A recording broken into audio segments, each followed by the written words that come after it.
In today's video, I'm going to teach you how to generate a balance sheet using QuickBooks Online, a powerful tool that helps manage your business's finances effectively. Let's get started by logging into your QuickBooks Online account.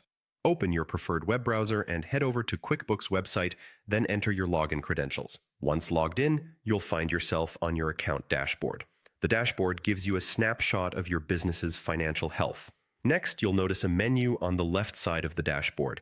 Click on this menu to expand the available options. It's packed with various features to help you keep your business operations smooth. One of these options is labeled Reports. Clicking on Reports will take you to a central hub where you can find all the reports related to your business.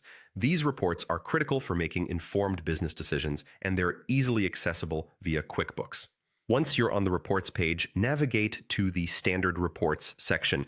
This is the area where key financial reports are stored.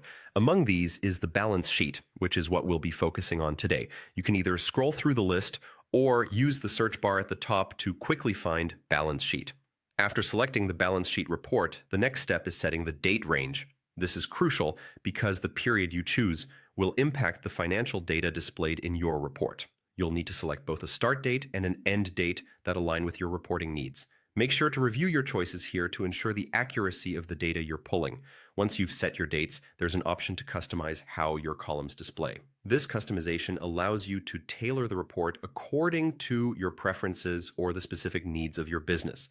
It could be handy if you want to compare data side by side or review specific financial patterns over time.